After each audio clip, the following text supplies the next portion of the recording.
नीलातुङ्गस्तनगिरितटे सुप्तमुद्बोध्य कृष्णं पारार्थ्यं स्वं श्रुतिशतशिरःसिद्धमध्यापयन्ति स्वोच्छिष्टायां सृजिनिगलितं या बलात्कृत्य भुङ्क्ते गोदा तस्यै नम इदमिदं भूय एवास्तु भूयः. அன்னவயல் புதுவையாண்டாள் அரங்கற்கு பன்னு திருப்பாவை பல்பதியம் இன்னிசையால் பாடிக் கொடுத்தாள் நற்பாமாலை பூமாலை சூடிக் கொடுத்தாளை சொல்லு சூடிக் கொடுத்த சுடற்கொடிய தொல்பாவை பாடி அருளவல்ல பல்வளையாய் நாடி நீலே கடவர்க்கு வேங்கடவர்க்கு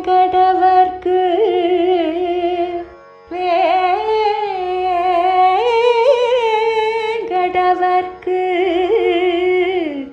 என்னை விதி என்ற மாற்றம் நாம் கடவா வண்ணமே நல்கு.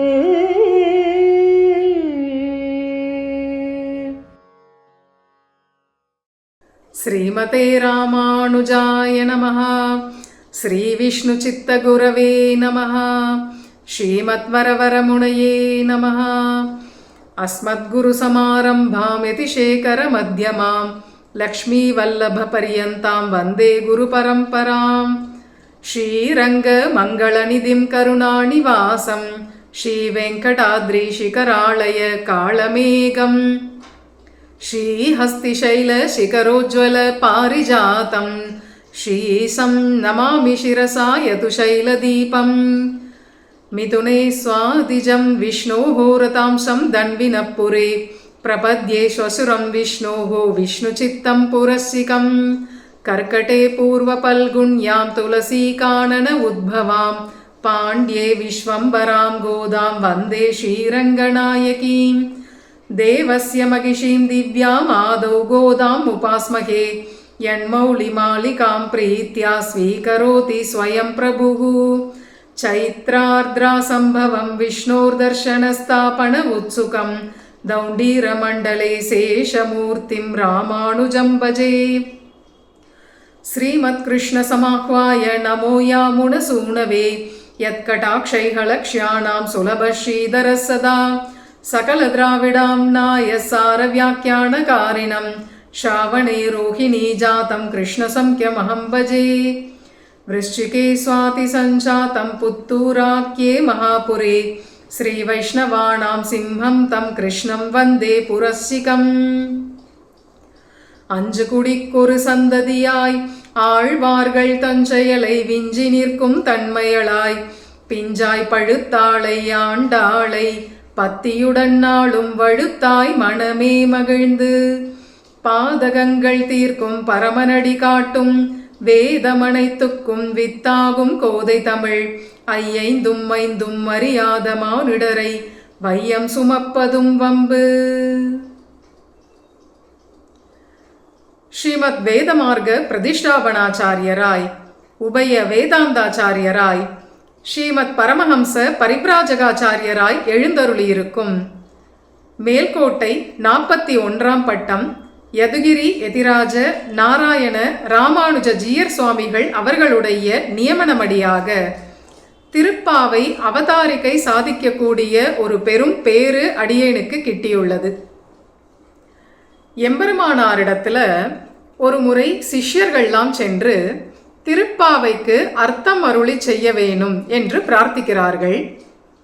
அப்போ எம்பெருமானார் அருளி செய்த வார்த்தை, திருப்பல்லாண்டுக்கு ஆள் கிடைத்தாலும் கிடைக்கும், திருப்பாவைக்கு ஆள் கிடைக்காது. மோவா எழுந்த முரடர் கேட்கைக்கு அதிகாரிகள் அல்லர், முளை எழுந்தார் கேட்க வேணும். அப்படின்னா மீசை முளைத்த ஆண்கள் திருப்பாவைக்கு அதிகாரிகள் இல்லையாம், ஸ்தனமண்டலங்கள் முளைத்த பெண்கள் தான் கேட்கணுமா உடையவர் சொல்றார். மேலும் எம்பெருமானை தாங்கள் அனுபவிக்க வேணும் அப்படின்னு நினைக்கக்கூடிய பரிவாணிச்சிகளான பிராட்டிமார்களும் திருப்பாவைக்கு தகுந்த ஸ்ரோதாக்கள் இல்லை. எவ்வளவு சொல்லி என்ன, 10 ஆழ்வார்களுடைய சாரபூதையாக இருக்கக்கூடிய ஆண்டாள் தானே சொல்லி தானே கேட்க வேண்டிய பிரபந்தம் இது. அதாவது ஸ்ரீ ஆண்டாள் தானே வக்தாவாக அமர்ந்து திருப்பாவையை சாதிக்கணும், தானே ஸ்ரோதாவாக அமர்ந்து கேட்க வேணும் அப்படின்னு எம்பெருமானாருடைய திருவாக்கு இது. இப்போது இப்பேற்பட்ட பெருமையுடைய திருப்பாவை பிரபந்தத்துக்கு ஆண்டாள் கோஷ்டியினரை வக்தாக்களாக நியமித்து ராமானுஜாரிய திவ்யாக்ஞையை நிறைவேற்றி அருளியுள்ளார் நம்முடைய ஜீயர் சுவாமி அவர்கள். மேல்கோட்டை ஜீயர் சுவாமி அவர்களுடைய திருவடிவாரங்களை சேவித்துக் கொண்டு திருப்பாவை அனுபவத்தை பெறுவோம்.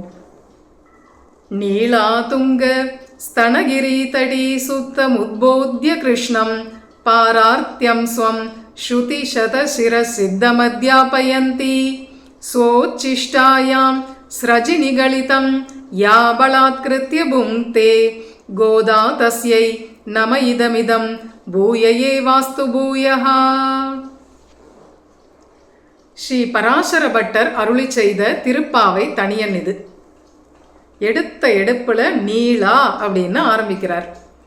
ஏன்னா ஸ்ரீ ராமாவதாரத்தில் பெரிய பிராட்டியான ஸ்ரீதேவிக்கு ஏற்றம், வராக அவதாரத்தில் பூமி பிராட்டிக்கு ஏற்றம், கிருஷ்ணாவதாரத்திலோ அப்படின்னா நீலாதேவிக்கே ஏற்றம். அதனால நீலாதேவியை முன்னிட்டு தொடங்குறார்.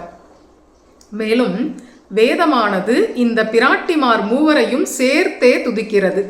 ஸ்ரீ சூக்தம், பூ சூக்தம், நீலா சூக்தம் என்று இந்த தேவிமார் மூவரையும் வேதம் சேர்த்து சேர்த்தே போற்றுகிறது.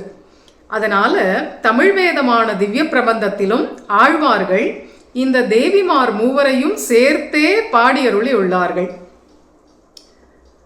நீலாதேவியை பாடும் இடங்களிலெல்லாம் ஆழ்வார்கள் ஆயர்பாவை நப்பின்னை அப்படின்னு பாடுகிறார்கள். அதனால நீலாதேவியே நப்பின்னை, நப்பின்னையே நீலாதேவி என்று தேறுகிறது. நீலா துங்கஸ்தனம், இந்த நீலாதேவியான நப்பினையினுடைய திருமுலை தடங்கள் எப்படி இருக்குன்னா உத்துங்க ஸ்தனங்களா இருக்கு, நல்ல உயர்ந்த திருமுலை தடங்களாக இருக்கின்றன. அது எவ்வள சௌந்தரியத்தையும் அவளுடைய அழகையும் இனிமையையும் வெளிப்படுத்துகிறது. அதற்கும் மேல இவளுடைய பக்தி புஷ்டியை அது காட்டுகிறதாம். ஏன்னா முகத்தில் ஞானம் வெளிப்படும், இடை பிரதேசத்தில் வைராகியம் வெளிப்படும். அதுபோல ஸ்திரீகளுக்கு பகவத் பக்தியானது ஸ்தனங்களில் தெரியும் அப்படின்னு பூர்வர்கள் ரசிக்கிறார்கள். அதனால இந்த நீலாதேவியினுடைய உத்துங்கமான ஸ்தனங்கள் இவளுடைய கிருஷ்ண பக்தி சமிருத்தியை நமக்கு காட்டுறது. கண்ணன் என்ன பண்றான், அந்த பக்தியில மிகவும் ஈடுபட்டு இவளுடைய ஸ்தனமண்டலங்களில் மயங்கி கிடக்கிறான். நீலாதுங்க ஸ்தனகிரி தடி சுத்தன் அப்படின்னு இருக்கானாம் கண்ணன். பொதுவாகவே பகவானுக்கு ரசோக்தியான சில திருநாமங்கள் உண்டு. அவர் சந்நிதியில் ஓலக்கத்தில் இருக்கும்போது பிராட்டி அவருடைய திருமார்புகளில் ஏழியிருக்கா இல்லையா, அப்போ அவருக்கு இந்திரா மந்திரம் அப்படின்னு பெயர். லக்ஷ்மிக்கு தானே ஒரு கோவிலாக இருக்கிறவர்னு அர்த்தம். இதுவே ஏகாந்தத்தில் அந்தப்புறத்தில் இருந்தார் அப்படின்னா அவருக்கு ஸ்ரீ ஸ்தனாபரணம் அப்படின்னு பெயர். பிராட்டியினுடைய திருமார்புகளில் மயங்கி கிடப்பவர் அப்படின்னு அர்த்தம்.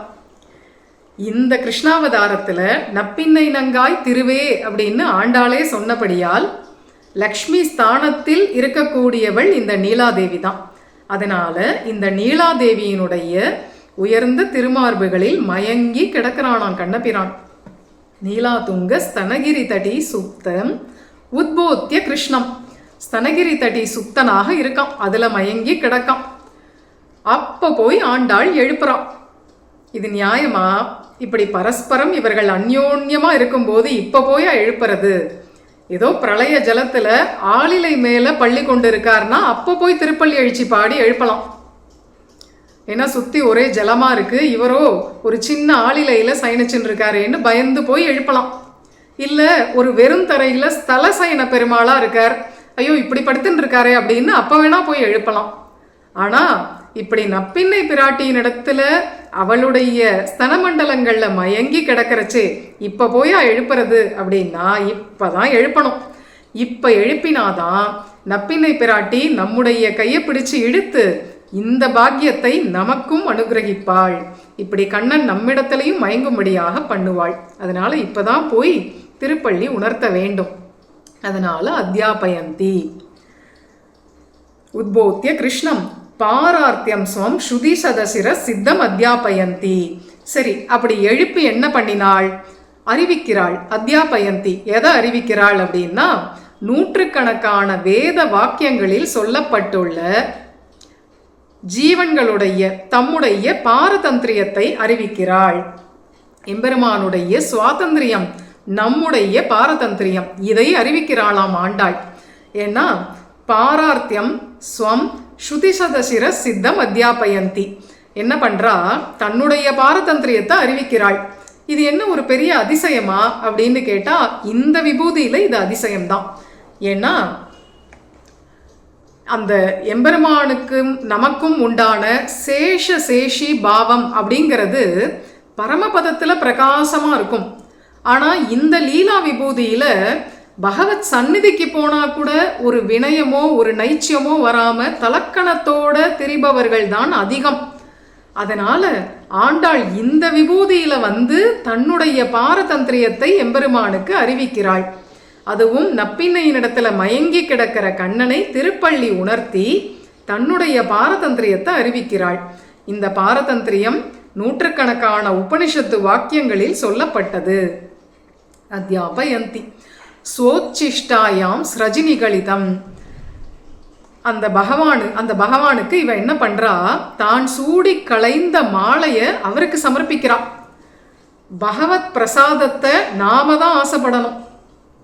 ஆனா இவளுடைய பெருமை என்னன்னா, இவளுடைய நிர்மால்யத்தை எம்பெருமான் ஆசைப்படுகிறான். இவள் சூடி களைந்த மாலையை ஆசைப்படுறானோ. அதனால சோச்சிஷ்டாயாம், பொதுவாகவே பகவானுக்கு அர்ப்பணிக்கக்கூடிய வஸ்து எதுவானாலும் அதில் நம்முடைய ஒரு எச்சிலோ அல்லது கேசமோ படக்கூடாது. பட்டுட்டா அது அபவித்திரம் அப்படின்னு பொதுவான தர்மம். ஆனால் ஸ்ரீ ஆண்டாள் விஷயத்திலேயோ இவள் சூடி களைந்த இவளுடைய கூந்தல் பரிமளம் இருக்கக்கூடிய அந்த மாலையை தான் ஆசைப்படுகிறான் எம்பெருமான். அதனால சோச்சிஷ்டாயாம் ஸ்ரஜி நிகழிதம் யா பலாத்கிருத்திய புங்தே. ஸ்ரஜி நிகழிதம் ஏன்னா சீதா பிராட்டி என்ன பண்ணினாள்? மல்லிகை மாலை கொண்டங்கு ஆர்த்ததுமோர் அடையாளம் அப்படின்னு ராமபிரான அவள் மாலையால கட்டினாள் இல்லையா? அவளுக்கு சமமான ஒரு நாயகி தானே நானும். அதனால நானும் கட்ட போறேன். நான் யாரை கட்ட போறேன்னா கண்ணனை கட்ட போறேன். அதனால மாலையாலே விளங்கிட்டாள் ஆண்டாள். திருமாலை தான் சூடி களைந்த மாலையாலே விளங்கிட்டாள் ஆண்டாள். யா பலாத்கிருத்திய புங்தே, அந்த கண்ணனை பலாத்கரித்து இவள் அனுபவிக்கிறாளாம். இப்படி பண்ணலாமா? இப்பதானே சீதையை போன்ற ஒரு நாயகின்னு சொன்னாள். சீதை 10 மாசம் எப்படி பொறுமையா காத்துன்னு இருந்தா. தத்தஸ்ய சதிருஷம் பவேத், அவரா வந்து என்னை மீட்கணும் அப்படின்னு சீதா பிராட்டி காத்துன்னு இருந்தாலே, அதுபோல ஆவி காத்திருப்பேனேன்னு இருக்க வேண்டாமா? பலாத்கரித்தா அனுபவிக்கிறது அப்படின்னா 10 மாசம் காத்துன்னு இருந்தா கூட ஏகபத்னி விரதனான ராமபிரான் சீதையின் இடத்துல தான் எப்படியும் வருவர். ஆனா இந்த கண்ணன் அப்படி இல்லை. பூவுக்கு பூ பறக்கிற வண்டு இவன். அதனால நாம இப்ப போய் நாம பாரதந்திரியத்தை காப்பாத்திண்டு சீதா பிராட்டி மாதிரி அவரா வரட்டும் அப்படின்னு இருந்தோமானா அந்த வண்டு எந்த புஷ்பத்துக்கு போகும்னு தெரியாது. அதனால பலாத்கரித்தாவது அனுபவிக்கும் வேண்டும்படியாக வன்றோம். அந்த வஸ்து கௌரவம் இருக்கு.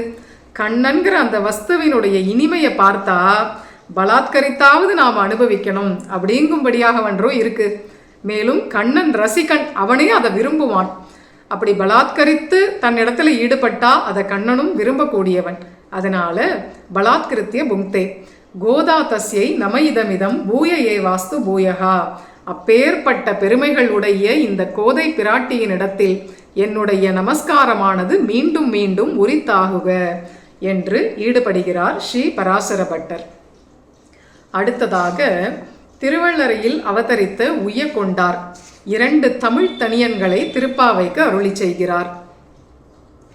அன்னவயல் புதுவையாண்டாள் அரங்கருக்கு பண்ணு திருப்பாவை பல்பதியம் இன்னிசையால் பாடிக் கொடுத்தாள் நற்பாமாலை பூமாலை சூடிக் கொடுத்தாளை சொல்லு. அன்னவயல் அப்படின்னு தொடங்குகிறார். பூமி பிராட்டியினுடைய அவதாரமான ஆண்டாள் இவள் ஸ்ரீவில்லிபுத்தூர்ல தோன்றின பிறகு அப்படியே அந்த வயல்கள்லாம் சீரார் சென்னல் கவரி வீசும் அப்படின்னு நல்ல செழிப்பா ஆயிடுத்தான் அந்த பூமியே. அதனால ஓங்கு பெரும் சென்னலூடு கயலுகளை அப்படின்னு இவளே பாடினது போல ஸ்ரீவில்லிபுத்தூர் பூமியில அன்னங்களே அந்த வயல்ல சஞ்சரிக்கின்றனமா. அந்த அளவுக்கு அந்த நிலங்கள்லாம் செழிப்பா ஆயிடுத்து. அன்னவயல், அதுதான் அன்னவயல். மேலும் 3 பறவைகளுடைய சுபாவத்தை இந்த 3 பிராட்டிமாருக்கும் ஒப்புமையாக சொல்லி ரசிப்பர் நம்முடைய பூர்வர்கள். லக்ஷ்மீம் விஹார ரசிகாம் இவ ராஜஹம்சீம். பெரிய பிராட்டி ஒரு அன்னப்பறவை மாதிரி இருப்பாள் மகாலட்சுமி. அன்னம் எப்படி சாதுவா முக்தமா இருக்குமோ அது போல இவளும் முக்தமா சாது பொண்ணா இருப்பா. அதை பார்த்தா அன்னப்பறவையோன்னு தோணும். இவளை ராஜஹம்சமா இருப்பாளாம். பெண் அன்னப்பேடையாக இருப்பாள். ஆண்டாள் எப்படி இருப்பாள்? காம்பீரியத்திலையும் கவர்ச்சியிலையும் ஒரு மயில் போல இருப்பாள். மல்லிநாடாண்ட மடமயில் அப்படின்னு இருப்பாள். நப்பின்னை பிராட்டி நீலாதேவி எப்படி இருப்பாள்னா அழகிலையும் இனிமையிலையும் கிளி கொஞ்சும்படியாக இருப்பாள். நல்ல ஒரு கிளி மாதிரி இருப்பாள், பச்சை கிளி போல இருப்பாள். அதனால ஸ்ரீ ஆண்டாள் அவதரித்த பிறகு இந்த ஊர்ல அப்பேற்பட்ட லக்ஷ்மி கட்டாட்சம் விளைந்து லக்ஷ்மிக்கு பிரியமான அன்னப்பறவைகள்லாம் இந்த நிலங்கள்ல சஞ்சரிக்கின்றன. அதனால அன்னவயல், புதுவை ஆண்டாள், புத்தூர் ஆண்டாள் அப்படின்னு அர்த்தம். 3 க்ஷேத்திரங்கள் 3 பிராட்டிமாருக்கு ஏற்றமுடையவை. மகாலட்சுமி தாயாருக்கு திருவள்ளரை ஏற்றமுடைய க்ஷேத்திரம். நீலாதேவி தாயாருக்கு திருநரையூரில் ஏற்றம். அதுபோல பூமி பிராட்டிக்கு ஏற்றமுடைய ஒரு திவ்ய தேசம் ஸ்ரீவில்லிபுத்தூர். பூமி பிராட்டியின் அவதாரம் தான் நம்முடைய ஆண்டாள். அதனால் புதுவை ஆண்டாள். அரங்கருக்கு பண்ணு திருப்பாவை. ஸ்ரீ ரங்கநாதனுக்காக இவள் திருப்பாவை பாடினாள் அப்படிங்கிறாரே உய்யக்கொண்டார். இப்படி சொல்லலாமா? இவள் கண்ணனுக்காக தானே திருப்பாவை பாடினாள், ரங்கநாதருக்கு பாடினாள் அப்படின்னு இவர் சொல்றாரே. ஒருவேளை இவர் திருவள்ளரைக்காரர், பக்கத்துல தானே ஸ்ரீரங்கம் இருக்கு, அந்த ஊர் அபிமானத்தினால இப்படி சொல்லிட்டாரோ அப்படின்னா அப்படி இல்லை. நாச்சியாருடைய ஹிருதயம் தெரிஞ்சு சொல்றார். ஏன்னா அந்த நீலாதேவி நப்பின்னைக்கு வேணா கண்ணன் யமுனை கரையில அவதரிச்சிருக்கலாம், ஆனா எனக்காக அவதரிச்ச கண்ணன் இங்க காவிரி கரையிலன்னா இருக்கான் அப்படின்னு ஆண்டாள் நினைக்கிறான். ஏன்னா ரங்கநாதனும் அந்த கண்ணனை போலவே கருகருன்னு இருக்கார். கண்ணனை போலவே ரங்கநாதனும் த்விபுஜ மூர்த்தியா இருக்கார். கண்ணனும் ரோஹிணி நட்சத்திரம், ரங்கநாதன் பெரிய பெருமாளும் ரோஹிணி நட்சத்திரம். மேலும் கேசவ நம்பியை கால் பிடிப்பாள் அப்படிங்கிறதுக்கு வசதியாக ரங்கநாதனும் படுத்த படுக்கையாக பாத சேவை பண்றதுக்கு வாகா இருக்கார். கண்ணனும் கோபிமார்கள்லாம் வந்து பாத சேவை பண்ணுவதற்கு வசதியா எப்பவும் சயன திருக்கோலத்தில் இருப்பான். அதுபோல ரங்கநாயகனும் கிடந்ததோர் கிடக்கையாக இருக்கார். இந்த ஒத்துமையெல்லாம் வைத்து பார்த்தா கண்ணனே தான் ஸ்ரீரங்கத்தில் ரங்கநாதனாக இருக்கிறான். மேலும் கிருஷ்ணாவதார லீலைகள்லேயே ரொம்ப முக்கியமானது ருக்மிணி கல்யாணம் பண்ணிண்டது, கீதை உபதேசம் பண்ணினது. இந்த 2 லீலைகளையும் நம்முடைய ஆண்டாள் ரங்கநாயகன் இடத்துல தான் அனுபவிக்கிறாள். அண்ணாந்திருக்கவே ஆங்கவளை கைப்பிடித்த பெண்ணாளன் பேணும் ஊர் பேரும் அரங்கமே அப்படிங்கிறாள். மெய்மை பெருவார்த்தை அப்படின்னு இந்த 2 வைபவங்களையும் ரங்கநாயகன் இடத்திலேயே நம்ம ஆண்டாள் அனுபவிக்கிறதுனால கோதா கிருஷ்ணன் எழுந்தருளி இருக்கிற இடம் ஸ்ரீரங்கம் தான். அதனால அரங்கருக்கு பண்ணு திருப்பாவைங்கிறது பொருத்தம். இன்னிசையால் பாடி கொடுத்தாள் பல்பதியம். சங்கத்தமிழ் மாலை 30 அப்படின்னு சொல்லும்படியாக பல பத்தியங்கள் கொண்ட பிரபந்தம் இது திருப்பாவை. இந்த திருப்பாவையை ஆண்டாளே இசையோட பாடினாலும், இன்னிசையால் பாடி கொடுத்தாள். இன்னைக்கும் இந்த ரெண்டுமே நடக்கிறது. திருப்பாவை காலக்ஷேபமும் நடக்கிறது, திருப்பாவை வீதி பஜனையும் நடக்கிறது. ரெண்டுத்துக்குமே நம்முடைய ஆண்டாள் வழிகாட்டிட்டா. பல்பதியம் இன்னிசையால் பாடி கொடுத்தாள். நற்பாமாலை பூமாலை சூடி கொடுத்தாளை சொல்லு. இப்பேற்பட்டவள் என்ன பண்ணினாள்? திருப்பாவைங்கிற அந்த பிரபந்தத்தை, பாமாலையை பாடி கொடுத்தாள், பூமாலை சூடி கொடுத்தாள். அந்த அப்பேற்பட்ட உயர்ந்த புஷ்ப மாலை, அந்த மாலையை தன்னுடைய கேச பாசங்கள்ல சூட்டிண்டு எம்பெருமானுக்கு கொடுத்தாள். அதனால இவளுடைய பிரபந்தத்தை அனுசந்திக்கிறதுக்கு முன்ன நாம் இவளுடைய திருநாமங்களையே அனுசந்திக்க வேண்டும் என்று ஈடுபடுகிறார் உய்யக்கொண்டார். அடுத்த தனியன், சூடி கொடுத்த சுடற்கொடியே தொல் பாவை பாடியருளவல்ல பல்வளையாய் நாடினி வேங்கடவர்க்கெண்ணை விதி என்றதிம் மாற்றம் நாம் கடவா வண்ணமே நல்கு. சூடி கொடுத்த சுடற்கொடியே. அவ என்ன பண்ணினா, ஆண்டாளுடைய அந்த கூந்தல் எப்படி இருக்குமா, நல்ல மயில் தோகை மாதிரி இருக்கும். அந்த அழக பாரம் அது அப்படியே மயில் தோகை மாதிரி கருகருண்டு சுருண்டு நல்ல நீண்டு இருக்கும். தாழ் குழலாள் அப்படின்னு தானே தன்னை சொல்லிக்கிறாள். நல்ல நீண்ட கேசம். அந்த அழக பாரத்துல இந்த பூ மாலைய வளையம் மாதிரி அப்படி சூடிண்டாலாம், பிச்சுவாடா மாதிரி போட்டு வளையம் மாதிரி சூடிண்டு நல்ல அந்த கேச பரிமளத்தோடு கூட அந்த மாலையை எம்பெருமானுக்கு சமர்ப்பிக்கிறாள். சூடி கொடுத்த சுடர் கொடி. அப்படியே பார்க்க எப்படி இருக்காள்? ஒரு பொற்கொடி மாதிரி இருக்காள். ஹிரண்ய வர்ணாம்னு சொல்லும்படியாக நல்ல ஒரு பொன்மயமா இருக்கு அவளுடைய திருமேனி. கொடி துவட்சியில அப்படியே கொடி மாதிரி இருக்காள். சூடி கொடுத்த சுடற்கொடியே தொல்பாவை பாடி அருளவல்ல பல்வளையாய். தொல்பாவை தொன்மையான இந்த பாவை நோன்பு, அதனை பாடி அருள வல்லவள். ஏன்னா பாடவல்ல நாச்சியார் அப்படின்னு நம்ம ஆண்டாளுக்கு தான் பெயர். அதனால தொன்மையான பாவை நோன்பை திருப்பாவை பாசுரங்களாக நமக்கு அனுகிரகம் பண்ணினாள். பல்வளையாய். ஆண்டாளுக்கு எப்பவுமே ஒரு பழக்கம் என்னன்னா, நிறைய வளையடிக்கின்றிருப்பா கையில. பதிவிரதா நிமித்தம் ஹி வளையாதி விபூஷணம் அப்படின்னு வாக்கியம் இருக்கு. பதிவிரதைகள் அப்படிங்கிறதுக்கு என்ன சூச்சனைன்னா, அவெல்லாம் நிறைய வலை போட்டுருப்பா, நல்ல அலங்காரமா இருப்பா. பதிவிரதைகள் அப்படி அழுது வடிஞ்சுன்னு இருக்கக்கூடாது, நல்ல அலங்காரமா இருக்கணும், நல்ல பிரசன்னமா இருக்கணும், அப்படி ஏத்தி வச்ச குத்து விளக்கு மாதிரி இருக்கணும். அதுதான் பதிவிரதைகளுக்கு அழகு. அதனால நல்ல சுமங்கலி பெண்கள் பதிவிரதைகள்லாம் வைராக்கியம் பாராட்டிண்டு ரொம்ப பங்கரையா இருக்கக்கூடாது, நல்ல பளிச்சுன்னு இருக்கணும். அதை காட்டுறாளாம் ஆண்டாள். பல்வளையாய், நல்ல நிறைய வளைகள்லாம் கையில் அடுக்கின்னு இருக்கா. மேலும் பொதுவாக சாஸ்திரம் ஒரு வாக்கியத்தை சொல்றது, ஒத்த வளைன்னு கையில் போட்டுக்க கூடாது பெண்கள்லாம். ஒரே ஒரு கையில் மட்டும் வலை போட்டுக்க கூடாது, அது ஒரு தோஷம் அப்படிங்கிறது சாஸ்திர வாக்கியம். அதெல்லாம் தெரிந்த விஷ்ணு சித்தரிடத்துல இந்த சாஸ்திரங்களை எல்லாம் தெரிஞ்சுட்ட பெண்ணா இருக்கிறதுனால கைகளில் எப்பவும் நிறைய வலை போட்டுன்னு இருக்கா. இன்னொரு ரசோக்தியும் இதுல உண்டு. ஏன்னா இந்த கண்ணன் என்ன பண்ணுவான், ஆண்டாளுடைய வளைய கழட்டுறதுல அவளுக்கு ரொம்ப ஆசை, கண்ணனுக்கு ரொம்ப ஆசை. அதனால நைஸா வந்து இவள் சிற்றில் இழைக்கும் போது, இல்லை இவள் வந்து ஒரு கோலம் போடும் போதோ இவளுடைய வளைய கட்டிட்டு போயிடுவான். இவள் கூடல் இழைக்கும் போது இது போன்ற சந்தர்ப்பங்கள்ல வந்து இவளுடைய வளையலை கட்டின்னு போயிடுவான். வளையலுக்கே சங்குன்னு ஒரு பெயர் உண்டு. அதனால ஆண்டாள் என்ன பண்ணுவா, ஒன்று எடுத்துட்டு போன ஏன் சங்க கொடு, இல்லைன்னா உன் கையில் இருக்கிற உன் சங்க கொடு, ஏதாவது ஒரு சங்க எனக்கு கொடு அப்படின்னு கண்ணனிடத்துல ஒரு பிரணய கோபம் பாராட்டுவா. ஆண்டாளோட நடக்கிற ஒரு மட்டையடி உற்சவம் இப்படி ஒன்று வேண்டி இருக்கு கண்ணனுக்கு. அதனால இப்படி வளையடிக்கிப்பாளாம், கண்ணனை வசீகரிக்கிறதுக்காகவே இவ்வளவும் இப்படி வளையடிக்கிப்பாளாம் ஆண்டாள். அதை சொல்றார் பல்வளையாய். நாடினி வெங்கடவர்க்கு எண்ணெய் விதி. நீ என்ன பண்ணின, மன்மதனை நாடி காமனை நாடி காமன் நோன்பு பண்ணி என்ன வேண்டிண்ட, வித்தகன் வெங்கடவாணன் என்னும் விளக்கினில் புக எண்ணெய் விதிக்கிற்றியே அப்படின்னு வேண்டிண்ட இல்லையா. என்ன ஒரு ஆற்றாமை இருந்தா உனக்கு, கண்ணனிடத்துல என்ன ஒரு காதல் இருந்தா, தேவதாந்திரங்கள் காலில் விழுந்தாவது அவனை கூடணும் அப்படின்னு நீ ஆசைப்பட்டிருப்ப. அப்படி ஒரு பக்தியை எங்களுக்கும் கொடுமா. அந்த கிருஷ்ண பக்தி ஒரு திவளையாவது எங்களிடத்துலையும் எங்க மேலையும் விழும்படியாக நீ அனுகிரகம் பண்ணு.